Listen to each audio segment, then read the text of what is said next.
morning sun came through the tall windows of Ashford Palace like liquid gold. Birds sang in the gardens outside, and the world beyond the palace walls was already moving with life and energy. But inside the palace, everything was silent and still. Everything was perfect. Everything was controlled. Princess Eleanor stood in front of the large mirror in her bedroom, and she could see herself wearing the pale blue dress that had been chosen for her. She did not choose it. No one asked her to choose it. The dress was chosen by the Royal Protocol Office, approved by the king, and delivered to her room without any question. Eleanor was 19 years old, but there were many times when she felt like she was only 5. Her mother, the late Queen Margaret, had passed away 5 years ago.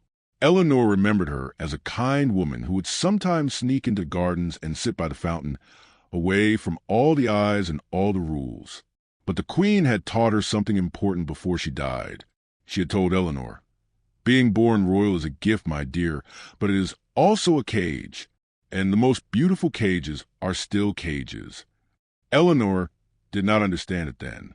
She understood it now. Her father, King Richard, loved her very much. This was true, but King Richard also had a kingdom to think about. He had politics to manage, and he had alliances to make and keep. And Eleanor, his only daughter, was a very useful piece on a very big chessboard. This was not something that anyone said out loud, but it was something that everyone knew. Today was a special day. There was a royal breakfast scheduled with important guests from the neighboring kingdom of Meridia. The king of Meridia had a son. His name was Prince Adrian. And there were many conversations happening in the palace right now about Eleanor and Prince Adrian. Eleanor could hear the whispers when she walked past the servants. She could see the knowing looks when she entered rooms. She could feel the weight of everyone's expectations pressing down on her like a heavy stone. Eleanor did not want to marry a prince. She did not know. But Eleanor also knew that her wants did not matter very much. She looked at herself in the mirror one more time. The girl looking back at her was beautiful. Yes, she had long dark hair and kind eyes and a gentle face. But she also looked sad. She also looked trapped. She also looked like a girl who wanted to scream, but was trained too well to make a sound. There was a knock on her door. "Enter," Eleanor said, and she turned away from the mirror. The door opened, and Sir Thomas walked in. Sir Thomas was Eleanor's personal guard. He had been with her since she was 12 years old. He was a quiet man who never spoke much, and he never asked questions. He simply stood in the corners and in the shadows and made sure that nothing bad happened to the princess. Eleanor had always felt safe with Sir Thomas, even though they had never really talked about anything real or important. "Good morning, Your Highness," Sir Thomas said. He always used the formal words. He always kept the distance between them. "Good morning, Sir Thomas," Eleanor replied. "Is everything ready for breakfast?" "Yes, Your Highness. The guests have arrived. They are waiting in the blue room. The king is with them now," Sir Thomas said. Eleanor nodded. She turned back to look at herself in the mirror one more time. She took a deep breath. She practiced her smile. It was a smile that showed nothing real. It was a smile that was perfect and empty and safe. "Then I should go," she said. She stood up and walked toward the door. Sir Thomas stepped to the side to let her pass. But as she walked by him, something strange happened. Eleanor felt tears beginning to form in her eyes. She did not want to cry. She was trained not to cry in front of people.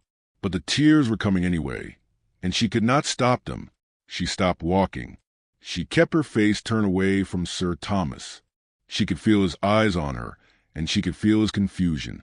In all the years he had been her guard, he had never seen her cry like this. "Your Highness," Sir Thomas said. His voice sounded different. It sounded worried. It sounded like maybe he actually cared. Eleanor wiped her eyes quickly with her hand.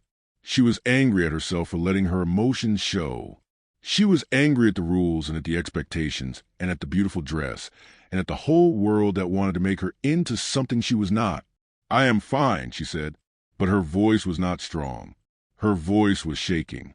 "Your Highness," Sir Thomas said again. Are you well?" Eleanor turned to look at him, really look at him. She had seen him every single day for 7 years, but she had never really looked at him before. He was a serious man with serious eyes and a serious face. He was probably 30 years old, maybe a little older. He wore his uniform like it was part of his skin. But right now, looking at Eleanor's tears, his serious face was changing into something softer, something more human. "Do you ever wish you could just run away?" Eleanor asked him suddenly. The words came out before she could stop them. They were dangerous words. They were words that a princess should never speak out loud. Sir Thomas did not answer right away. He looked at the door. He looked down the empty hallway. He looked back at Eleanor. "Every day," he said quietly, "but not from duty. I would run away from all the rules that stop people from living real lives. Yes, every single day." Eleanor felt something shift inside her chest. For the first time in a very long time, she felt like someone actually understood her, not as a princess, not as a political piece, but as a human being who was tired of pretending to be happy. "I do not want to marry Prince Adrian," she whispered. "I know," Sir Thomas said. And in those two small words, Eleanor felt something that she had lost a long time ago. She felt hope. The breakfast was waiting. The king was waiting. The entire kingdom's future seemed to depend on what would happen in the next few hours. But Eleanor walked down the stairs with Sir Thomas following behind her, and for the first time, she was not walking alone. Something was about to change. Something was already beginning to break in this beautiful, golden cage. The blue room was filled with the smell of fresh flowers and expensive perfume. Long tables were covered with white tablecloths, and every plate was arranged in perfect order. Servants stood in the corners, waiting silently to serve. Everything looked like something from a painting. Everything was beautiful. Everything was fake. Eleanor walked in, and all the eyes in the room turned toward her. She saw her father, the king, sitting at the head of the table. She saw the king of Meridia sitting next to him, and then she saw Prince Adrian. He was tall. He had dark hair and clean features. He was probably handsome if you looked at him the right way. He was wearing a formal blue jacket with gold buttons, and his hands were clean and soft like someone who had never worked a day in his life. He was smiling at her, and his smile looked just as empty as her smile probably looked. This was Prince Adrian. This was the man she was supposed to marry. This was the stranger who might become her husband and her life. "Ah, Eleanor," her father said, and his voice was warm and proud. "Come and sit with us. Prince Adrian has been asking many questions about you." Eleanor felt her heart sink a little deeper into her chest. She walked forward slowly, each step feeling like it was part of a dance that everyone had learned except her. She sat down in the empty chair, and Sir Thomas moved to stand against the wall behind her chair, just where he always stood. "Your Highness," Prince Adrian said, and he reached for her hand. "I have been looking forward to meeting you since I arrived." Eleanor let him take her hand. His skin was dry and cool. His grip was firm and practiced. She smiled her perfect smile. "Welcome to Ashford, Your Highness," she said. "I hope you have found your journey comfortable." "Very comfortable," Prince Adrian said, "though I have found that no journey is too difficult when the destination is so lovely." It was a line. It was a perfect line. It was exactly the kind of thing a prince was supposed to say to a princess he had just met. Eleanor recognized it because she had heard similar lines before. She had been trained to hear them and to smile and to be pleased. But this time the line felt empty. It felt like a lie. The breakfast began, and conversation moved around the table like music. Eleanor's father and the king of Meridia talked about politics and trade and alliances. Prince Adrian talked about his kingdom and his horses and his hunting trips. Eleanor was asked questions, and she answered them in the way she had been taught. She was polite. She was gentle. She was forgettable. But as she ate her food and made conversation, Eleanor became very aware of Sir Thomas standing behind her chair. She could feel his presence like a warm wall. She could feel his eyes on the back of her head, and she found herself wondering what he was thinking. Was he judging her for sitting here with a stranger? Was he feeling disappointed in her? Or was he understanding that she had no choice? Prince Adrian turned to her and smiled again. "Your Highness, I would very much like to walk in your gardens after breakfast. They are said to be the most beautiful in all the lands. Perhaps you could show me?" Eleanor's father leaned forward and smiled. This was exactly what he wanted to hear. This was exactly the kind of thing that meant the two young people were getting along. This was progress toward the marriage. "That would be lovely," Eleanor said, and she made her smile even wider and even emptier. After breakfast, Eleanor walked with Prince Adrian to the palace gardens. Sir Thomas followed them, staying a few steps behind as he always did. The gardens were beautiful. The roses were blooming in shades of red and pink and white. The fountain in the center made soft sounds as water moved over stone. Prince Adrian walked next to Eleanor and talked about things that did not matter. He talked about the weather and about horses and about his favorite food. He did not ask her any real questions. He did not seem interested in who she was or what she thought or what she felt. He seemed interested in the idea of her. He seemed interested in what she represented, but he did not seem interested in her. They sat by the fountain, and Prince Adrian took her hand again. "I think we will be very happy together," he said. "Your father and my father have made an excellent arrangement. In 1 month, we will be married. I will take you to my kingdom, and you will be my wife and my queen. You will have everything you could ever want." Eleanor looked at his face. She tried very hard to see something in his eyes that might mean something real, but she saw nothing. She saw a boy who had been trained the same way she had been trained. She saw a boy who knew the words and the gestures, but not the feelings. She saw a boy who would be her husband, but never her friend. She felt tears beginning to form in her eyes again. She looked away quickly. "Are you well?" Prince Adrian asked. He looked concerned, but his concern looked like something he had learned from a book. "Are you crying?" "No," Eleanor said quickly. "No, I am just very happy. I am just emotional with happiness." It was a lie. It was a beautiful lie. It was exactly the kind of lie that a princess was supposed to tell. Prince Adrian smiled and squeezed her hand. He seemed satisfied with her answer. He began talking again about things that did not matter. But Eleanor could feel Sir Thomas behind her, and she could feel that he knew it was a lie. And somehow, knowing that someone else knew the truth made the lie a little easier to tell. That night, Eleanor sat alone in her room. The beautiful dress was hanging in her closet. Tomorrow there would be more meetings with Prince Adrian. Next week there would be planning for the wedding. In 1 month, she would become his wife and leave everything she knew behind. She thought about her mother, the queen who had passed away 5 years ago. She thought about what her mother had said about cages. She thought about golden cages and silver cages, and all the different kind of cages that people lived in. And then she thought about Sir Thomas, and she wondered if there was any way out of this cage at all. She wondered if anyone could help her. She wondered if anyone would even try. 2 weeks before the wedding, Eleanor stopped eating. Not all at once. It was slow and quiet. She would push food around her plate at dinner and hide it under bread so that no one would notice. She would tell the servants that she was not hungry. She would say that she was nervous about the wedding, and that was true. She was nervous. She was terrified. She was breaking.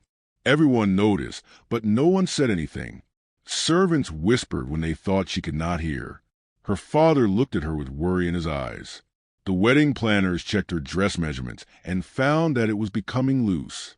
But no one stopped to ask her what was really happening. No one asked if she was okay. No one asked if she actually wanted this marriage at all. Only Sir Thomas really saw her. Every morning, Eleanor would wake up and feel the weight of the world pressing down on her chest. Every morning, she would look in the mirror and see a girl who was disappearing. The dress was getting loose, and her face was getting thinner, and her eyes were getting sadder. She was vanishing from the inside out, and she did not know how to stop it. One evening, Eleanor could not take it anymore. She walked to the gardens even though it was late and the sun was going down. Sir Thomas followed her, as he always did. The gardens were empty and quiet. The flowers were closing for the night, and the sky was turning purple and pink. Eleanor walked to the fountain where she had sat with Prince Adrian. She sat down on the edge of the stone, and she let her tears come. She did not try to hide them this time. She let them flow freely down her face like rain.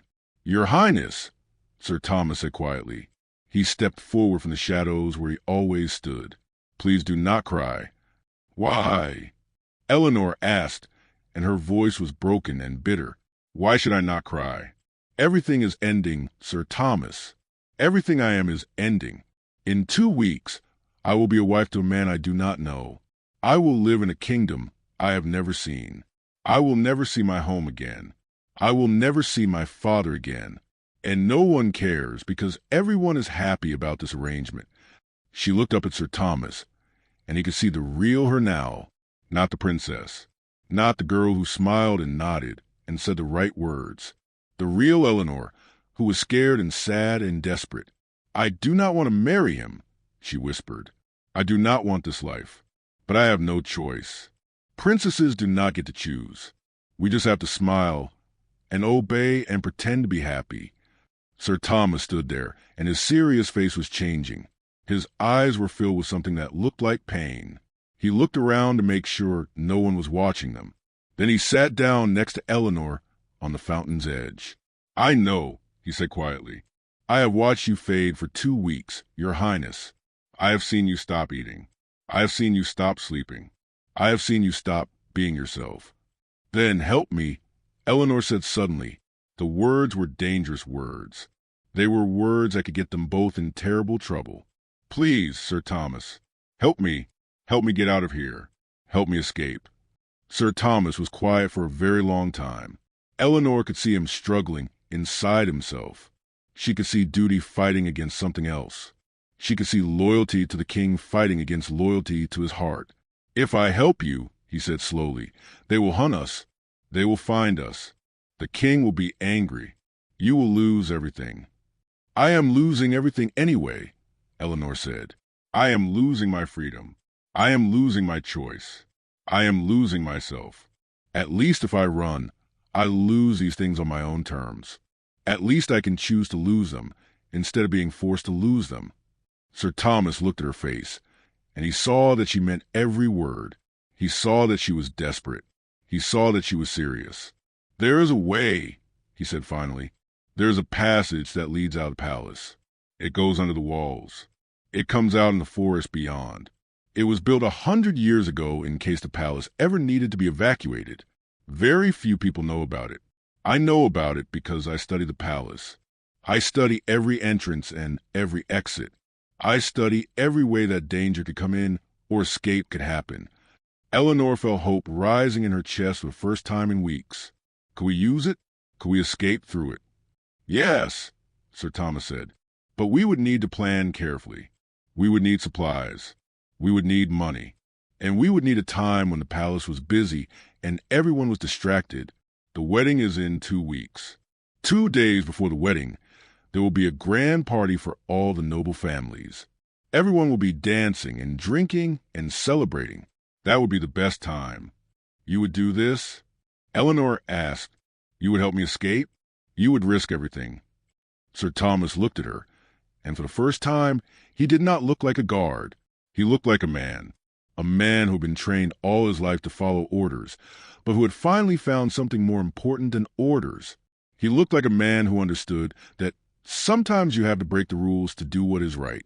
Yes, he said, I will help you, but you have to understand what this means. If we are caught, I will go to prison. You will lose your father. You will lose your home. You will lose your title. You will have nothing but the clothes on your back and whatever money we can carry. I understand, Eleanor said, and she was crying and smiling at the same time. I understand, and I do not care. As long as I am free, I do not care about anything else. Sir Thomas nodded. Then we have 2 weeks to prepare. We have 2 weeks to plan your escape. We have 2 weeks before you become someone else's wife. We have 2 weeks before your life ends. And in 2 weeks we will make you free. They sat together by the fountain as the night grew darker and colder. For the first time since her mother died, Eleanor felt like someone was really on her side. For the first time, she felt like maybe she could change her own story. And in 2 weeks, everything would change. The night of the grand party arrived like a storm that everyone had been waiting for. The palace was filled with lights and music, and the sound of 100 people dancing and drinking and celebrating. Musicians played in the great hall. Servants moved through the crowds with silver trays filled with wine and food. Everyone was happy. Everyone was excited about the royal wedding that would happen in just 2 days. No one noticed Eleanor slipping away. She was wearing a dark dress that Sir Thomas had given her, not the beautiful gowns that she normally wore to parties. In a hidden pocket near her heart, she carried a small bag with money that Sir Thomas had saved for years. They had planned this moment for 2 weeks. They had talked about it in whispers. They had prepared for this night with every detail carefully arranged. Eleanor moved through the back corridors of the palace. These were the paths that servants used. These were the hallways that princesses never walked down. Her feet moved quickly and quietly. Her heart was beating so fast that she thought everyone might hear it. But no one saw her. No one stopped her. No one asked her what she was doing in the servants' passages at midnight.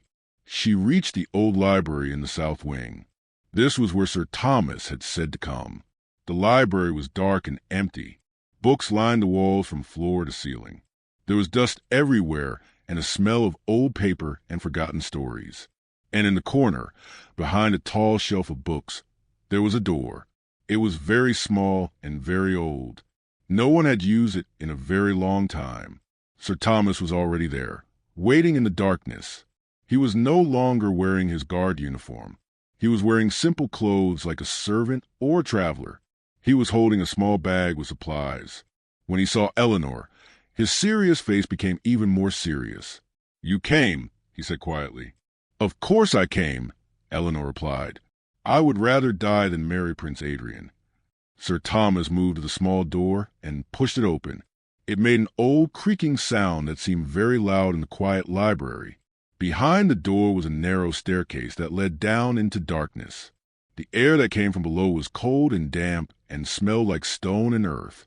"This passage was built long ago," Sir Thomas said. "It goes under all the palace walls. It comes out in the forest about a mile away from the palace gates. Once we reach the forest, we can follow the river north. In 3 days of hard walking, we can reach the border of the next kingdom. Once we cross that border, the king's soldiers cannot follow us." Eleanor looked at the dark staircase. She looked at the blackness below. She was scared. She had never done anything brave in her entire life. She had never done anything dangerous. She had always obeyed the rules and done exactly what she was supposed to do. But now she was going to walk down into that darkness and leave everything she had ever known behind. "Are you ready?" Sir Thomas asked. Eleanor thought about her father. She thought about the palace where she had lived her whole life. She thought about the beautiful rooms and the gardens and the servants who had taken care of her. She thought about everything she was leaving behind. And then she thought about Prince Adrian. She thought about spending the rest of her life with a man she did not love. She thought about being trapped in another palace, another kingdom, another cage. She thought about disappearing completely, piece by piece, until there was nothing left of Eleanor at all. "Yes," she said, "I am ready." They stepped into the darkness together. Sir Thomas was in front, holding a small lamp that he had brought with him. The lamp made a small circle of light in the vast darkness. The staircase went down and down and down. The walls were made of stone and cold. Water dripped somewhere in the distance. The air was thick and hard to breathe. They walked for what felt like hours. Eleanor's feet hurt. Her legs were shaking. Her heart was still beating very fast. But she kept walking. Sir Thomas kept walking in front of her, and the small lamp kept making its circle of light. Finally, the staircase ended. They came into a long tunnel. The tunnel was wider than the staircase, but it was still dark and damp. They could hear the sound of water. The river, Eleanor thought. The river that would lead them to freedom. They walked through the tunnel, and Eleanor thought about all the princesses who had walked these halls before her. She thought about her mother, the queen, who had also been trapped in cages made of gold and duty. She wondered if her mother had ever wanted to run away too. She wondered if her mother had ever thought about escape. After what felt like forever, they saw a light ahead. Real light, moonlight. They moved toward it quickly now, hope pushing them forward. And then they stepped out of the tunnel into the cool night air. They were outside the palace walls. They were in the forest. Above them, the stars were shining. Around them, the trees were tall and dark and free. Eleanor took a deep breath. and for the first time in her life, the air felt like freedom. "Come," Sir Thomas said. "We must move quickly. They will discover you are missing soon. When they do, they will send soldiers to find you." They started walking through the forest. Eleanor's feet were sore and bleeding, but she did not care. Sir Thomas was holding her hand now. They were moving quickly, jumping over roots and branches. Behind them, the palace was growing smaller and smaller. Eleanor did not look back. She did not want to see the palace anymore. She did not want to remember the golden cage. She only wanted to think about what was ahead of her. She only wanted to think about the forest and the river and the next kingdom and the free life that was waiting for her. They walked all night. The moon moved across the sky. The stars watched them go. And Eleanor, the princess who had never chosen anything for herself, was finally choosing her own story. By the time the sun began to rise, Eleanor and Sir Thomas were miles away from the palace. A guard had probably discovered her missing bed by now. Her father probably knew she was gone. Soldiers were probably being sent to find her. But Eleanor did not care. She was free, and as she walked through the forest with Sir Thomas by her side, she felt more alive than she had ever felt before. She was scared, yes. She was uncertain about the future, yes. But she was finally free, and that was worth everything. 3 months had passed since Eleanor and Sir Thomas escaped through the secret tunnel. 3 months of walking through forests, sleeping under stars, crossing rivers, and finally reaching the kingdom of Westmere, where no one knew who Eleanor was and no one cared about her title. She had become just a girl. Just Eleanor. Not a princess. Not a piece on a chessboard. Just a person living her own life in the palace where she used to live. Things were very different now. King Richard had gone mad when he discovered that his daughter was gone. She had disappeared during the party, and no one had seen her leave. The palace was searched from top to bottom. The guards were questioned. The secret tunnel was discovered, and everyone understood what had happened. Eleanor had run away. Eleanor had chosen freedom over duty. Eleanor had broken every rule and shattered every tradition. Prince Adrian had left the kingdom in anger and shame. He felt betrayed. He felt foolish. He returned to his own kingdom and spread stories about Eleanor being wild and ungrateful and refusing to honor her family. Some people believed him. Some people did not. Sir Thomas was arrested. He was brought before the king in chains, and everyone waited to hear what his punishment would be. But when the king looked at his daughter's loyal guard, he did not see a criminal. He saw a man who loved his daughter so much that he was willing to give up everything for her happiness. The king dismissed the charges. He released Sir Thomas with only one condition, that he find Eleanor and bring her home so that the king could see her one more time. Sir Thomas refused. "Your Majesty," Sir Thomas said, standing before the king without fear, "I will not bring her back. She is happy. For the first time in her life, she is truly happy. She is working as a teacher in a small school, helping children learn to read.